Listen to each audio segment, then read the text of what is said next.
Hello, welcome to food ഇൻഷി. ഞാനിതേ അവിടെ ഒരു വെള്ളപ്പോളം ഉണ്ടാക്കാനുള്ള സാധനങ്ങളൊക്കെ എടുത്ത് വെച്ചിട്ടുണ്ട്. അപ്പോൾ അതെങ്ങനെ ഉണ്ടാക്കാൻ നോക്കാം. ഒരു കപ്പ് പച്ചരി വെള്ളത്തിലിട്ട് കുതിർത്ത് വെച്ചിട്ടുണ്ട്, അത് അരച്ചെടുക്കാം. ഒരു കപ്പ് പച്ചരി ഉണ്ട് വെള്ളത്തിലിട്ടിട്ട് ഇതേമാതിരി കുതിർത്ത് വെച്ചതാണ്. ഒരു 5-6 മണിക്കൂർ വെള്ളത്തിലിട്ട് കുതിർത്ത് വെച്ചിട്ടുണ്ട്. ഇത് അരച്ചെടുക്കുമ്പം ഇതിലേക്ക് ഇത്തരം സാധനങ്ങൾ ചേർക്കാനുണ്ട്. ഇത് തേങ്ങയുടെ വെള്ളം, ഇത് നമ്മളടുത്ത് എത്രയുള്ള എടുത്താൽ മതി. എന്നിട്ട് അതിൻ്റെ കൂടെ നമുക്ക് വെള്ളം ചേർക്കണമല്ലോ. ഇത് ചോറ്, ഇത് 1/2 കപ്പ് ചോറുണ്ട്. 1 കപ്പ് പച്ചരിയാണ് വെള്ളത്തിലിട്ടിട്ടുള്ളത്.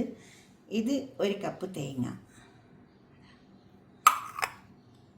ഉപ്പ് ആവശ്യം പോലെ ഇട്ട് കൊടുത്താൽ മതി. ഈസ്റ്റ് 1 ടീസ്പൂൺ, 1 ടീസ്പൂൺ പഞ്ചസാര. ഇനി നമുക്കിത് അരച്ചെടുക്കാം.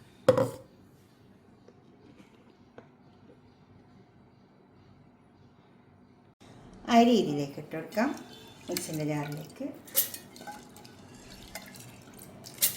ഇത് പച്ചരിയാണ്, ഞാൻ ഇത് IR8 പച്ചരിയാണ്. നല്ല പച്ചരിയാണ് നല്ലത്, അപ്പോൾ നന്നാവും.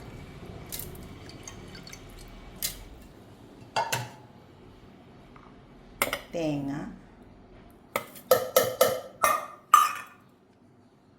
ചോറ്,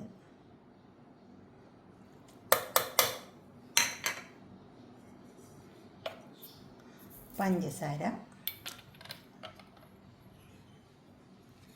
ഇൻസ്റ്റൻറ്റ് ഈസ്റ്റാണ് ഈസ്റ്റ്. ഉപ്പ് ആവശ്യത്തിന് ഇട്ട് കൊടുത്താൽ മതി, കൂടണ്ട.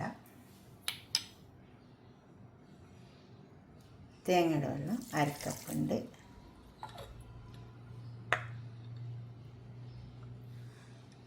അര കപ്പ് വെള്ളം, ഇപ്പോൾ 1 കപ്പ് ഒഴിച്ച് കൊടുത്തിട്ടുണ്ട്. ഇനി ഇത് അരച്ചെടുക്കാം. ഇനി ഇത് നമുക്കൊരു പാത്രത്തിലേക്ക് ഒഴിച്ച് വെക്കാം. തീരെ തരിയില്ലാണ്ട് അരച്ചെടുത്താൽ മതിയേ.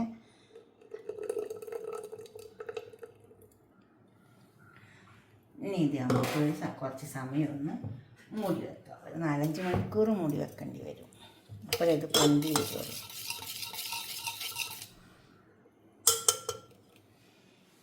മൂടി കൊടുക്കാം, അത് പൊന്തി വരട്ടെ. ഇത് പൊന്തി വന്നുണ്ടോ? ഞാൻ 11 മണിക്കാണ് വെച്ചത് കേട്ടോ. ഇപ്പോൾ 1:30 മണിയായിട്ടുള്ളൂ. അപ്പോഴത്തേക്ക് ഇത് നല്ലോണം പൊന്തി വന്നു. നമ്മുടെ നാട്ടിലെ ചൂടിൻ്റെ ഇതാണ് ഇപ്പോൾ ഈ കാണുന്നത്. തണുപ്പാണെങ്കിൽ ഇതൊന്നും ഇത്ര വേഗം പൊന്തൂല. അപ്പോൾ നല്ല ചൂടല്ലേ. അപ്പോൾ നമുക്ക് ഞാനൊരു പാത്രം എടുത്ത് വെച്ചിട്ടുണ്ട്. ഓയിൽ വരട്ടിയിട്ട് ഇതിലേക്ക് ഒന്ന് ഒഴിച്ച് വെക്കാം. നമുക്ക്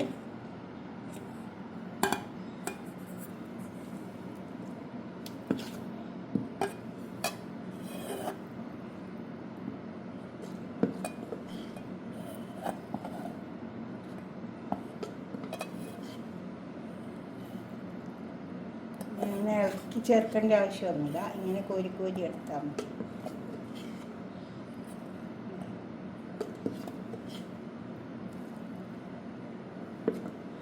ഇതൊരു പാത്രത്തിലേക്ക് ഒഴിച്ച് കൊടുത്തിട്ടുണ്ട്. ഇനി ചെറിയ പാത്രം എടുത്ത് വെച്ചിട്ടുണ്ട്.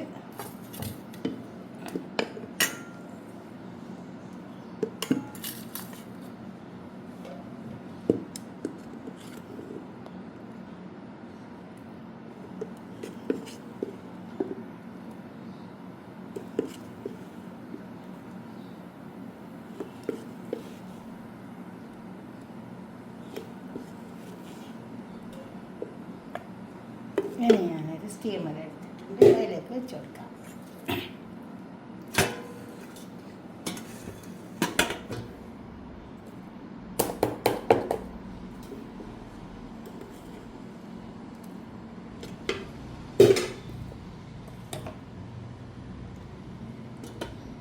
മൂടി കൊടുക്കാം.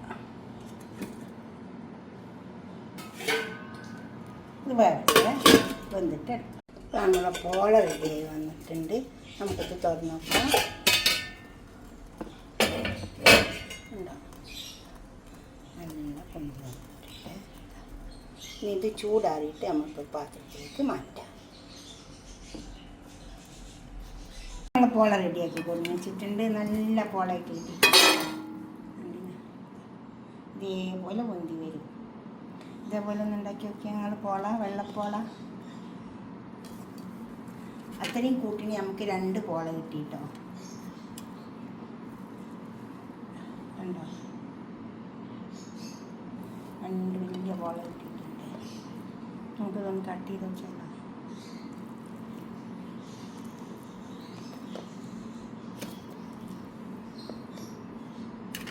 ഇതുപോലൊക്കെ ഒന്ന് ഉണ്ടാക്കി നോക്കിയാൽ. എന്നിട്ട് നിങ്ങളെ അഭിപ്രായ നിർദ്ദേശമൊക്കെ ഒന്ന് കമൻറ്റ് ബോക്സിൽ അറിയിച്ചേട്ടാ. ഈ വെള്ളപ്പോള അധികം തലശ്ശേരി ഭാഗത്താണ് ഞാൻ കണ്ടിട്ടുള്ളത്. ഞങ്ങളൊക്കെ ഉണ്ടാക്കിയ തലശ്ശേരിയിലാണ് ഞാൻ കണ്ടിട്ടുള്ളത്. കണ്ടോ, നല്ല സ്പോഞ്ച് പോലെയുണ്ട്. ഇതിന് നല്ല സ്റ്റൂ ആണ്. നല്ല സ്റ്റൂ അല്ലെങ്കിൽ ഇനിയിപ്പോൾ തേങ്ങാപ്പാൽ നോക്കിയിട്ട് കഴിക്കാൻ നല്ല ടേസ്റ്റ് ഉണ്ടാകും. ഇതൊക്കെ ഒന്ന് ഉണ്ടാക്കിയിട്ട് നിങ്ങളെ അഭിപ്രായ നിർദ്ദേശമൊക്കെ ഒന്ന് കമൻറ്റ് ബോക്സിൽ അറിയിച്ചാൽ. ലൈക്ക് ചെയ്യുക, ഷെയർ ചെയ്യുക, സബ്സ്ക്രൈബ് ചെയ്യാത്തവരൊക്കെ ചെയ്യുക. നന്നായി വന്നിട്ടുണ്ട്. ഞാൻ എടുത്ത പോലെ കൂട്ടിയെടുത്താൽ മതി. ഇപ്പോൾ ചൂടല്ലേ, അപ്പോൾ വേഗമായി വരും. ഞാൻ 11 മണിക്കാണ് ഇത് അരച്ച് വെച്ചത്. 1-1:30 ആകുമ്പോഴത്തേക്ക് ഇത് നല്ലോണം പൊന്തി വന്നു. രാത്രി വെള്ളത്തിലിട്ട് വെച്ചത് അരി. എന്നിട്ട് ഞാൻ വേഗം അതേമാതിരി രാത്രി എന്ന് പറഞ്ഞാൽ നമ്മൾ അത്താഴത്തിനൊക്കെ എണീക്കുന്ന ഒരു സമയത്ത് 3-4 മണിയൊക്കെ ആകുമ്പോൾ വെള്ളത്തിലിട്ട് വെച്ചതാണ്. ഇതുപോലെ ഒന്ന് ഉണ്ടാക്കി വയ്ക്കുക. എന്നിട്ട് നിങ്ങളുടെ അഭിപ്രായ നിർദ്ദേശമൊക്കെ ഒന്ന് കമൻറ്റ് ബോക്സിൽ അറിയിച്ചാൽ. ലൈക്ക് ചെയ്യുക, ഷെയർ ചെയ്യുക, സബ്സ്ക്രൈബ് ചെയ്യാത്തവരൊക്കെ ചെയ്യുക. അടുത്തൊരു വീഡിയോ ആയിട്ട് നമുക്ക് പിന്നെ കാണാം. ബൈ.